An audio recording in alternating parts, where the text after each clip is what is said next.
My name is Anas Ali. I am an Imam who emigrated to America. But that day, everything changed. I lost my family, my friends, and even the faith that once defined me. To explain, I must take you back to the moment it all began. It was the year I turned 67, when doctors gave me the grim news: pancreatic cancer. Stage 4, they said. I accepted it as a trial from Allah, much like how Ibrahim was tested with the command to sacrifice his son. My trial was this disease, but my faith remained steadfast. During each chemotherapy session, I clung to prayer, my lips trembling as I whispered, "Hasbi Allahu wa ni'mal wakil," repeatedly. Each night, lying in bed, I would pray, "If I must die tonight, O Allah, allow me to meet you." Eventually, my prayers were answered, but not in the way I expected. One day, after a grueling chemotherapy session, I felt a tightening in my chest. At first, I dismissed it as a cramp, but the pain intensified. Breathing became nearly impossible. The next thing I knew, I was watching nurses and doctors rushing to my side, performing CPR. I saw myself from above. How could this be? Shouldn't my awareness have ceased when my heart stopped? Yet, there I was, observing it all. My body lay lifeless, but I was fully conscious. "I'm here!" I wanted to scream, but no one heard me. Is this death? I wondered. Am I on my way to meet Allah? This was only the beginning. When I opened my eyes, confusion overtook me. I was staring at the ceiling of a hospital room, but it felt as though I was floating above it. That's when I noticed something startling. A man lay motionless on the bed below, with nurses working desperately to revive him. A doctor shouted, "Chest compressions, keep going, faster!" And then it struck me, is that me? Before I could process it, a light appeared, drawing me closer. Familiar murmurs filled the air. Songs my mother sang to me as a child, and prayers my father recited before the evening adhan. Memories of my life surged forward like a flood. Quranic verses echoed around me. The voices, they were so familiar. Were they mine? For an instant, everything converged. My past, my childhood, my entire existence, and within that light I felt it. This is peace, I thought. This is Allah's presence. Tears streamed down my face, not from pain, but from overwhelming joy. "This must be paradise," I whispered. But just as I embraced that tranquility, it vanished. Suddenly, the serene landscape around me decayed. Trees withered, branches blackened, and ripe fruit rotted before my eyes. The air filled with the stench of death. The sunlight faded, replaced by an oppressive grayness. A chill gripped me, and distant moans broke the silence, not soft murmurs, but harrowing cries. Men, women, and children screamed in torment, their anguish piercing my soul. And then I heard it, a voice I knew too well. It was my mother crying out, "Have mercy! Have mercy!" Her voice cut through the darkness, a darkness unlike anything I'd ever known. This wasn't the darkness of closed eyes. It was a suffocating void, an endless abyss with no sense of direction. Amid this despair, a deep, resonant voice spoke, vibrating within my chest. "Anas, everything will now be revealed." I froze. This was hell, the place Allah had warned us about, and I was here. Why? I thought desperately, why am I here? I am an Imam. I served Allah faithfully, but no answers came, only silence. Ahead, I saw a throne raised high on a platform. A figure sat upon it, bound in chains. When my eyes met his, my knees buckled. No, this couldn't be real. Bound by heavy iron shackles was a man I had revered my entire life, the one I spoke of in every sermon. Prophet Muhammad. His face bore profound sorrow, a mix of pain and helplessness. His tearful eyes met mine, and he lowered his head in despair. I collapsed to my knees, my heart shattering. "This is impossible," I cried silently. "I am an Imam. This has to be a mistake. But the Prophet's silence crushed me. Tears streamed down his face as mine fell freely. An icy void consumed me, gnawing at my soul, my world, my faith. Everything I thought I knew was unraveling. Is this a test? I wanted to ask, but no words escaped my lips. My gaze remained fixed on the Prophet. Speak. Please, why don't you say anything? My mind screamed for answers. And then, a voice thundered through the space. A voice unlike anything I had ever heard before. It was deep, resonant, ancient. Its sound weighed down on me like an invisible force, rooting me to the spot. The time has come for you to know, Anas. Everything will be revealed. I had heard this voice before. It echoed with an authority that seemed to shake the very core of my being. It sounded like Allah's voice. But if this was indeed the voice of Allah, why was it speaking here, in this place?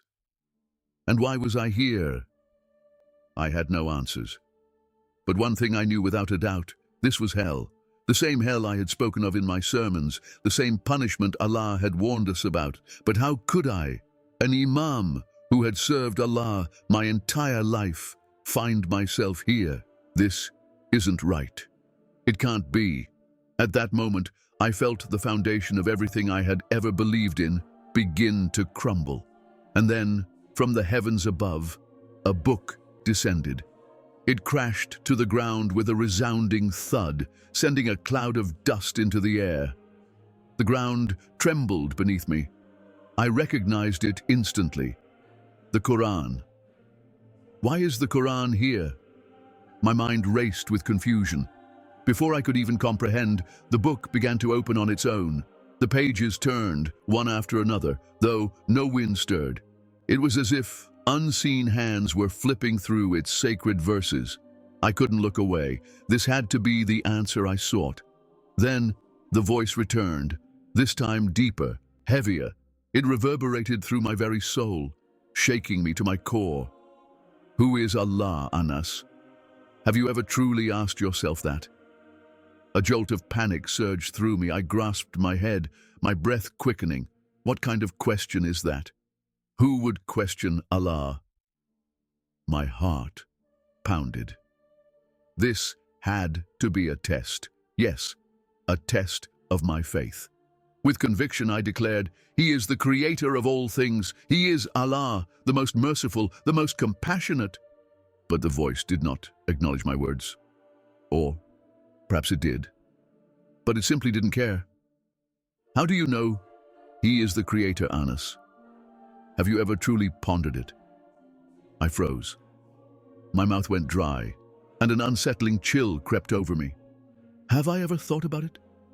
The voice pressed on, and the Quran's pages turned faster and faster, revealing images rising from within them. At first, they were mere clouds of dust, but soon they sharpened into something eerily familiar. A city.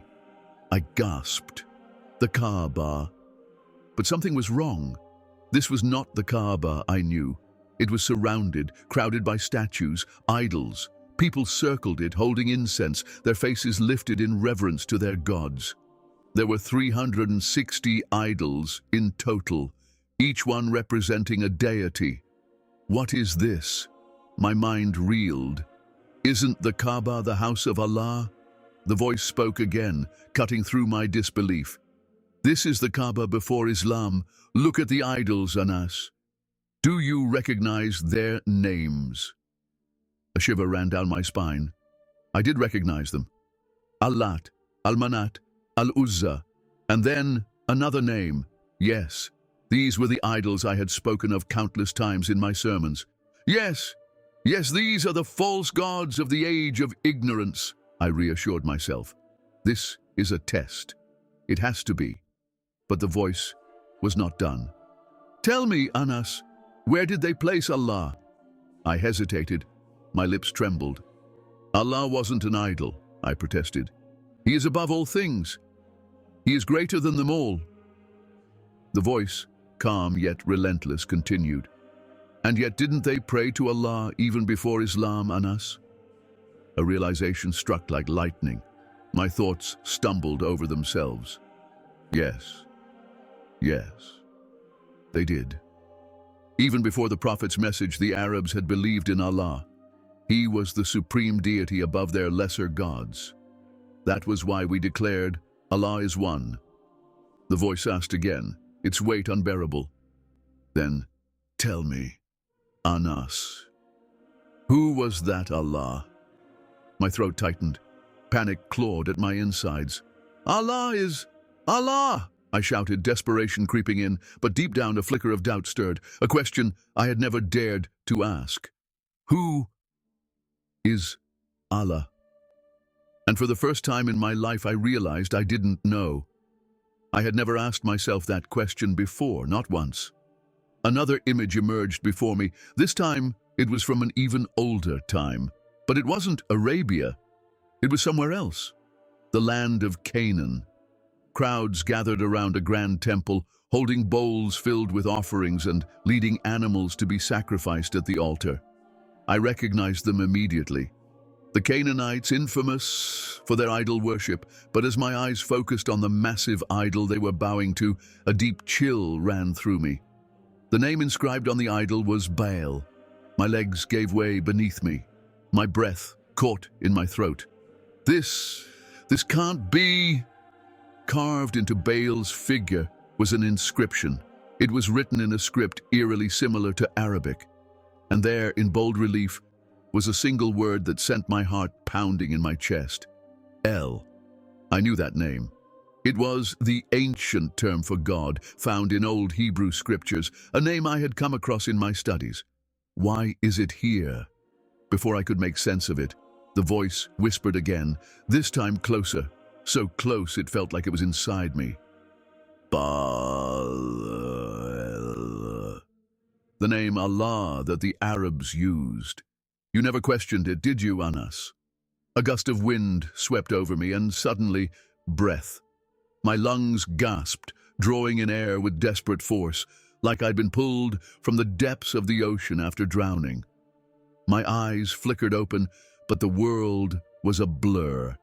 Bright lights glared down from above. Everything was sterile and white. Silhouettes moved around me, shadows shifting under the harsh glow. He's breathing! He's back! A voice rang in my ears, muffled and distant, as if coming from the end of a long tunnel. Where am I? The sharp ache in my chest, the shallow gasps of air.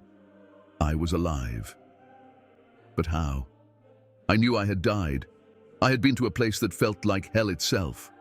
I had seen faces, Gaddafi, bin Laden, and countless others, and that figure on the throne, the Prophet. Why was he there? Yet, now here I was, back in my own body. I flexed my fingers, pressed my trembling hands against my chest. I could feel my heartbeat, weak but real. But the cold that had seeped into my soul remained. As my vision cleared, a nurse leaned in close, her blonde hair falling gently over her shoulders. Her blue eyes, filled with concern, met mine. You're very lucky, she said softly. God brought you back. The moment she said it, something deep inside me twisted like a dagger. My eyes locked onto hers. My voice barely a whisper, I asked, "Which God?" She blinked in confusion, a polite smile on her lips. "What do you mean?" she asked, as if my question were absurd. To her, it was a casual phrase, nothing more. But for me, it shattered everything. Which God? The question echoed in my mind over and over. I looked up at the ceiling, at the harsh fluorescent light. It no longer felt comforting. A crushing weight settled on my chest, pressing down on my soul like an immovable stone. It was Allah, wasn't it?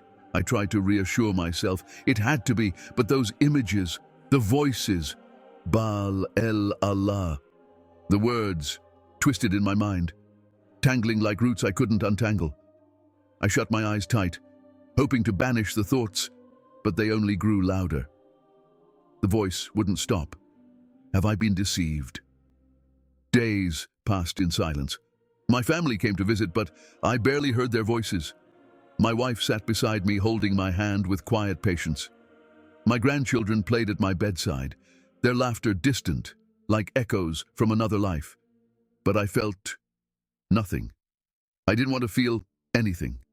I wanted to close my eyes and forget everything. But the images refused to leave me. Bal el-Allah, Muhammad, hell. They swirled in my mind like a relentless storm, spinning faster with each passing hour. Then, one morning, he came. A priest. At first, I barely noticed him. Dressed in a white robe, he carried a book in his hands, the Bible. He sat quietly beside me, saying nothing, simply waiting. I wondered why he was here. This is America, I thought. Perhaps such visits were routine. Yet, as he sat there in silence, a strange, unfamiliar peace settled over me. "Hello, Anas," he finally said, his voice calm and steady. "I want to talk to you." I turned my head toward him, my voice cracked and weak, barely recognizable, like a man who had returned from the depths of hell. "To me?" I asked. The priest smiled gently. "Yes, with you." He placed the Bible on his lap and looked at me, his eyes filled with understanding. "You saw something, didn't you?" he said softly. My heart skipped a beat. He knows. A part of me wanted to push him away, to reject his presence. But deep inside, there was something desperate, something broken, that longed to tell him everything. But if I did, what would happen? "How do you know what I saw?" I whispered, my eyes searching his face for answers. I turned away, staring up at the ceiling, tears filling my eyes. The weight pressing on my chest grew heavier, suffocating. And then, I said it. I saw hell. The priest nodded, his expression unchanged. "Yes." I swallowed hard. "There was a throne," I continued, my voice trembling. "Someone was sitting there, but he wasn't supposed to be there. He wasn't supposed to be there." Tears spilled down my face. The priest remained silent, his face free of judgment, only patient, listening. "Who was it?" he asked gently. I lowered my head, pressing my hands over my face. "Muhammad," I whispered. "He was there." Saying it aloud crushed me. He wasn't supposed to be there. The priest took a slow, deep breath. "And what about Jesus?" he asked. I looked up at him, startled. "Jesus?" I repeated. "No. Jesus wasn't there. He wasn't among the condemned souls I had seen. But why? For the first time in my life I wondered, why wasn't Jesus there? Because Jesus was the Savior, wasn't he? The thought unsettled me in a way I couldn't explain. The priest opened the Bible, his fingers resting gently on the pages. He began to read aloud, "I am the way, the truth, and the life. No one comes to the Father except through me." I had heard that verse before, but now each word cut through me like a blade, piercing deep into my soul. "I am the way, the truth, the life." The words echoed endlessly in my mind. The priest placed his hand on my shoulder, his voice steady. "God brought you back, Anas. He doesn't want to lose you." From that moment on, something inside me changed. My heart became a battlefield. Had everything I believed in been a lie? That question tormented me night after night, clawing at my thoughts, refusing to let go. And then, one night, the dream returned. The throne stood before me once more. Muhammad sat upon it again, but this time, something was different. The chains were gone. He looked at me, his eyes dry, no longer filled with sorrow. Slowly, he stood. With every step he took toward me, I felt something within me shatter. "Go seek the truth," he said. This time, his voice did not echo. It was clear, direct, piercing. I woke up gasping, my pillow damp with tears. "What is the truth, O Allah? Where is the truth?" And with the first rays of dawn, I made my decision. I would seek the truth. That very day I asked to see Father John, but this time it was by my choice. As I sat before him, he opened the Bible once more. His eyes met mine. "What are you looking for, Anas?" he asked. My hands trembled, but my voice was firm. "The truth," I said. "Tell me, John." And he did. He turned to the familiar verse and began reading once more. "I am the way, the truth, and the life." And this time, I listened. "No one comes to the Father except through me." The words pierced my heart like a sword. "No one comes to the Father except through me." That sentence echoed in my mind, carved into my soul. Jesus. Who was Jesus? I had never truly asked myself that question before, but now I had to. That night, I had another dream. This time, the throne was empty. Only a radiant light remained, and from within that light, a figure stepped forward, a man dressed in white robes. I didn't need to ask who he was. I knew. He walked toward me, his presence overwhelming yet calming. "Do not be afraid," he said gently. "I am here." Those words shook me so deeply that I awoke instantly, gasping for breath. The next morning, I went to see Father John. "Would Jesus accept me?" I asked, my voice trembling with both hope and fear. John smiled warmly, his eyes full of understanding. "He's been waiting for you, Anas." Later that day, as I sat holding the Bible in my hands, my grandson, Yusuf, approached me. "Grandpa, what's that?" he asked, his young eyes wide with curiosity. Before I could answer, my daughter entered the room.